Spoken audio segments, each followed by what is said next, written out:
कल्पना कीजिए यदि कल सुबह पूरी दुनिया से जंगल गायब हो जाए, नदियाँ सूख जाए, धरती की जैव विविधता खत्म होने लगे तो सबसे पहले किसकी कमी महसूस होगी? वैज्ञानिकों की, सरकारों की या उन लोगों की जो हजारों वर्षों से बिना जंगल को नष्ट किए उसके साथ जीते आए हैं? यह दुनिया है दुनिया के आदिवासी समुदायों की। करीब 47 करोड़ लोग पूरे विश्व में और 90 से ज़्यादा देशों में फैले, जो धरती की जैव विविधता के सबसे बड़े रखवाले हैं। और इसी दुनिया का एक हिस्सा है भारत का आदिवासी समाज।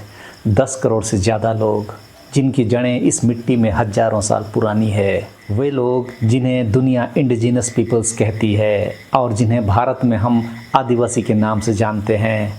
लेकिन क्या हमने कभी रुक कर सोचा है, जिस समाज ने प्रकृति को संपत्ति नहीं बल्कि रिश्ता माना, जिसने जंगल को बाजार नहीं बल्कि विरासत समझा, जिसने धरती से उतना ही लिया जितना जीवन के लिए आवश्यक था, क्या वही समाज आज अपने अस्तित्व की सबसे बड़ी लड़ाई लड़ रहा है? हर साल 9 अगस्त को अंतर्राष्ट्रीय आदिवासी दिवस दुनिया मनाती है, लेकिन सवाल यह है कि क्या यह सिर्फ मनाने का दिन है या याद रखने और जवाबदेही तय करने का दिन?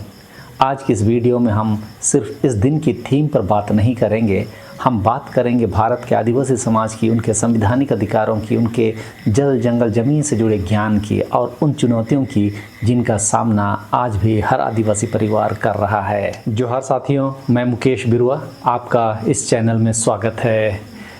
इस दिन की शुरुआत कहाँ से हुई यह समझना पहले ज़रूरी है। 1982 में जिनेवा में संयुक्त राष्ट्र के आदिवासी जनसंख्या पर कार्य समूह यानी कि UN working group on indigenous population की पहली बैठक हुई थी।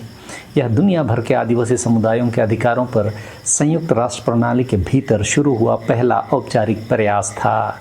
इसी बैठक की याद में 23 दिसंबर 1994 को संयुक्त राष्ट्र महासभा ने प्रस्ताव 49/214 पारित किया और तय हुआ कि हर साल 9 अगस्त को अंतर्राष्ट्रीय आदिवासी दिवस मनाया जाएगा।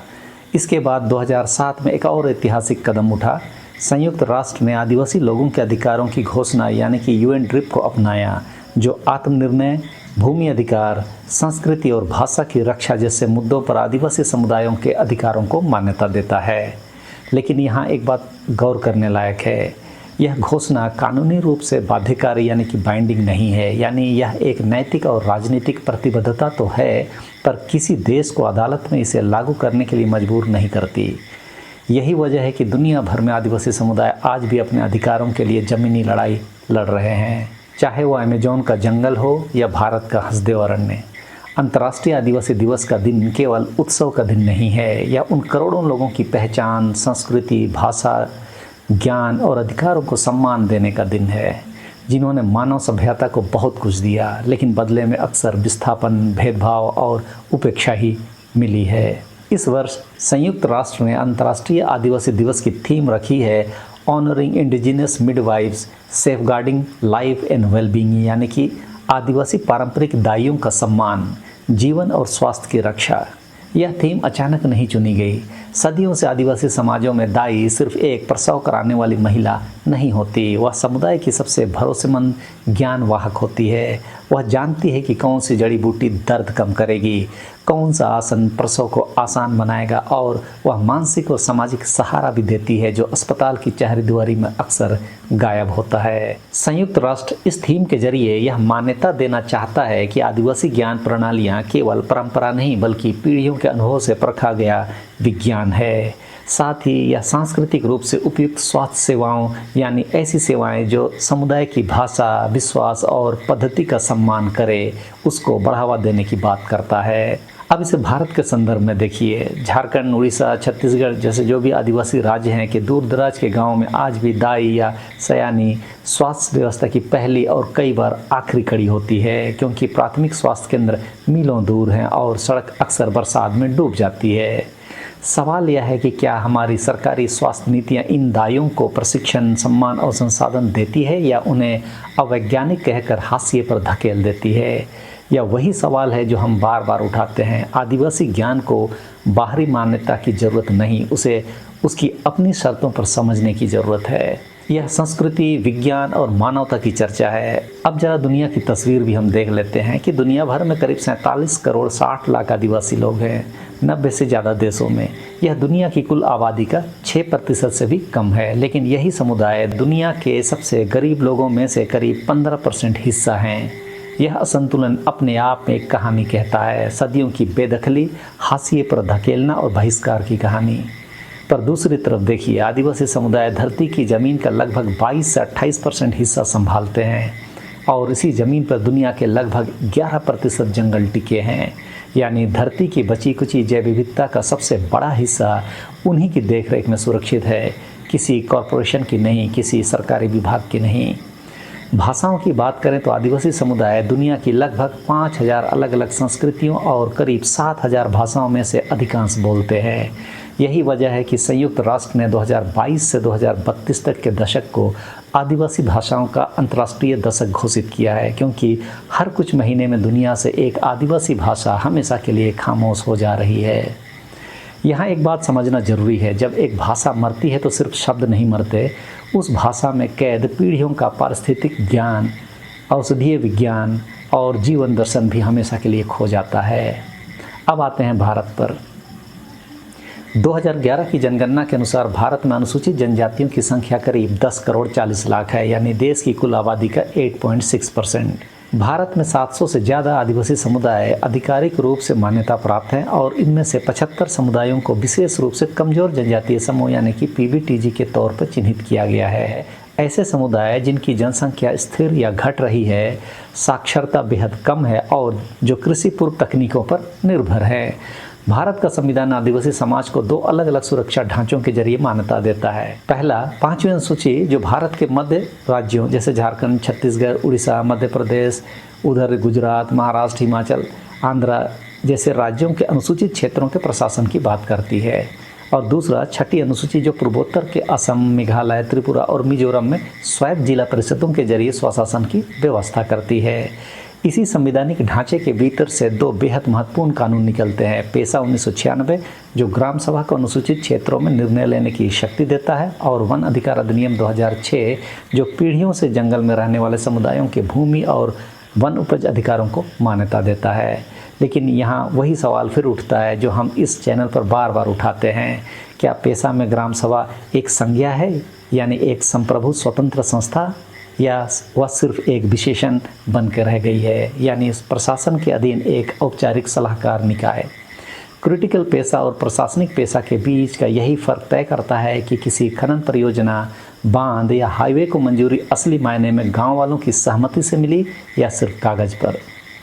अब बात करते हैं उस ज्ञान की जिसे अक्सर पुरानी परंपरा कहकर नज़रअंदाज कर दिया जाता है, जबकि वह असल में गहन पारिस्थितिक विज्ञान है। आदिवासी समुदायों की खाद्य प्रणालियां आत्मनिर्भरता के मामले में अद्भुत हैं। दुनिया भर में आदिवासी समुदाय अपने भोजन और संसाधनों का 50 से 80% हिस्सा खुद पैदा करते हैं। जी हाँ, 50 से 80% बिना बाजार पर निर्भर हुए। यह सिर्फ खेती नहीं है, यह सदियों के अवलोकन से बना पारिस्थितिक ज्ञान है। झारखंड और उससे सटे इलाकों में चुआ जैसे परंपरागत जल स्रोत, नदी किनारे रेत खोद कर बनाए गए छोटे छोटे कुएं गर्मियों में पूरे गांव की प्यास बुझाते हैं, बिना किसी बड़े बांध या पंप के। यह जल प्रबंधन का वह मॉडल है जिसे आज जलवायु परिवर्तन के दौर में सस्टेनेबल वाटर मैनेजमेंट कहकर पश्चिमी विज्ञान फिर से खोज रहा है। इसी तरह मौसम और फसल के बीच के रिश्ते को समझने वाला पारंपरिक फिनोलॉजी ज्ञान, यानी कौन सा पेड़ का फूल कब खिलेगा, इससे बारिश और फसल का अनुमान पीढ़ियों से आदिवासी समाज में मौखिक परंपरा के रूप में जीवित है।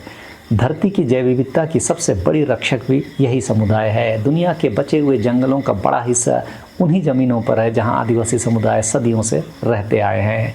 यह कोई संयोग नहीं बल्कि उनकी जीवन पद्धति का नतीजा है, जिसमें प्रकृति को दोहन की चीज़ नहीं बल्कि रिश्तेदार माना जाता है। आज दुनिया का वैज्ञानिक समुदाय भी मानता है कि आदिवासी समुदायों का पारंपरिक पारिस्थितिक ज्ञान यानी कि ट्रेडिशनल इकोलॉजिकल नॉलेज जलवायु परिवर्तन, जैव विविधता संरक्षण और टिकाऊ संसाधन प्रबंधन में महत्वपूर्ण योगदान दे सकता है। इसी सोच के कारण संयुक्त राष्ट्र हर वर्ष आदिवासी समुदायों के किसी विशेष योगदान को केंद्र में रखकर अंतर्राष्ट्रीय आदिवासी दिवस की थीम निर्धारित करता है। 2026 की थीम आदिवासी पारंपरिक दाइयों का सम्मान भी उसी व्यापक दृष्टिकोण का हिस्सा है। आदिवासी समुदायों की कुछ सामान्य विशेषताएं हैं, जैसे किसी क्षेत्र से उनका ऐतिहासिक और पीढ़ीगत संबंध होता है, उनकी अपनी विशिष्ट भाषा होती है, उनकी अपनी सांस्कृतिक परंपराएं होती है, प्रकृति के साथ उनका गहरा रिश्ता रहता है और अपनी उनकी सामाजिक व्यवस्था भी होती है। यही कारण है कि दुनिया के अलग अलग देशों में इनके नाम अलग हैं, जैसे कनाडा में फर्स्ट नेशंस, न्यूजीलैंड में माओरी, ऑस्ट्रेलिया में अबोरिजिनल पीपल्स, स्कैंडिनेविया में सामी, लैटिन अमेरिका में माया, केचू, कायमारा और अनेक अन्य समुदाय, और भारत में सैकड़ों अनुसूचित जनजातियाँ। अब एक ऐसा तथ्य जो शायद आपको चौंका दे, संयुक्त राष्ट्र और अन्य कई अंतर्राष्ट्रीय अध्ययनों के अनुसार दुनिया की शेष बची जैव विविधता का बड़ा हिस्सा उन क्षेत्रों में पाया जाता है जहां आदिवासी समुदाय रहते हैं या जिनका उनसे पारंपरिक संबंध है। इसका अर्थ यह नहीं कि केवल आदिवासी ही प्रकृति की रक्षा करते हैं, बल्कि यह कि अनेक स्थानों पर उनके पारंपरिक ज्ञान और सामुदायिक प्रबंधन ने पारिस्थितिक तंत्र को लंबे समय तक सुरक्षित रखने में महत्वपूर्ण भूमिका निभाई है। आज जलवायु परिवर्तन के दौर में वैज्ञानिक ट्रेडिशनल इकोलॉजिकल नॉलेज यानी पारंपरिक पारिस्थितिक ज्ञान का अध्ययन इसीलिए कर रहे हैं क्योंकि इसमें मौसम, जल, बीज, वनस्पतियों और वन जीवों के बारे में पीढ़ियों से संचित अनुभव शामिल है। अक्सर कहा जाता है यह तो केवल परंपरा है, लेकिन विज्ञान क्या कहता है? आज आधुनिक शोधकर्ता आदिवासी समुदायों से सीख रहे हैं जल संरक्षण, मिश्रित खेती, बीज संरक्षण, औषधीय पौधों का उपयोग, जंगल में आग के पारंपरिक प्रबंधन और बदलते मौसम के संकेतों को समझने के तरीके। इसका अर्थ यह नहीं कि हर पारंपरिक मान्यता वैज्ञानिक रूप से सिद्ध है, बल्कि यह कि अनेक पारंपरिक प्रथाएं अनुभव आधारित ज्ञान पर विकसित हुई है और उनमें से कई का आधुनिक विज्ञान द्वारा अध्ययन एवं आंशिक समर्थन किया गया है। यहीं एक प्रश्न उठता है, यदि दुनिया आदिवासी ज्ञान की इतनी प्रशंसा करती है तो फिर वही समुदाय सबसे अधिक विस्थापन क्यों झेलते हैं? खनन परियोजनाओं का सबसे बड़ा असर उन्हीं पर क्यों पड़ता है? उनकी भाषाएं विलुप्त होने के कगार पर क्यों हैं? और विकास की कीमत अक्सर उन्हें ही क्यों चुकानी पड़ती है? यही वो प्रश्न है जिसका उत्तर हमें भारत के इतिहास और संविधान के संदर्भ में खोजना होगा। आदिवासी होना सिर्फ जंगल में रहना नहीं है, यह एक ऐसी जीवन दृष्टि है जिसमें धरती संपत्ति नहीं, पूर्वजों की विरासत और आने वाली पीढ़ियों की जिम्मेदारी मानी जाती है। लेकिन क्या भारत का संविधान भी इसी सोच को मान्यता देता है? क्या कानून वास्तव में आदिवासी समुदायों को वह संरक्षण देते हैं जिसकी कल्पना की गई थी?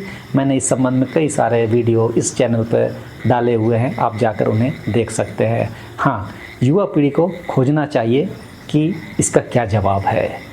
आज की पीढ़ी के आदिवासी युवाओं के सामने एक दोहरी जिम्मेदारी है, अपनी जड़ों को थामे रखना और साथ ही आधुनिक औजारों को भी अपनाना। डिजिटल तकनीक और आर्टिफिशियल इंटेलिजेंस आज दुधारी तलवार की तरह है। यह लुप्त होती भाषाओं और मौखिक इतिहास को संरक्षित करने, पुरखों की ज़मीन का नक्शा बनाने और आदिवासी ज्ञान को दुनिया तक पहुंचाने में मदद कर सकती है। लेकिन बिना आदिवासी समुदायों की सार्थक भागीदारी के यही तकनीक उनकी संस्कृति को गलत ढंग से पेश करने या उनके डेटा और बौद्धिक संपदा पर अधिकार छीनने का जरिया भी बन सकती है, जो मैं लगातार अपने वीडियो में आपको चेतावनी देते रहता हूँ।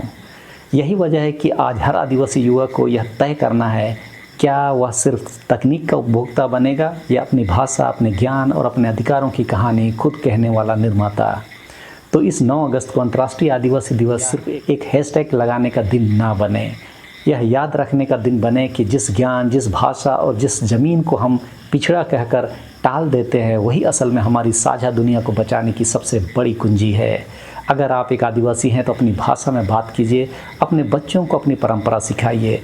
अगर आप आदिवासी समाज से बाहर के दर्शक हैं तो अपने इलाके के आदिवासी इतिहास और वर्तमान संघर्षों के बारे में जानिए, सवाल पूछिए और जब भी मौका मिले ग्राम सभा और पेशा जैसी संस्थाओं की सच्ची स्वायत्तता के पक्ष में आवाज़ उठाइए। वीडियो पसंद आया हो तो वीडियो को लाइक कीजिए, चैनल को सब्सक्राइब कीजिए और कमेंट में बताइए आपके इलाके में आदिवासी दिवस कैसे मनाया जाता है। तो इस वीडियो में इतना ही, फिर ऐसे ही किसी और वीडियो में मिलते हैं। सबों को धन्यवाद। जोहार।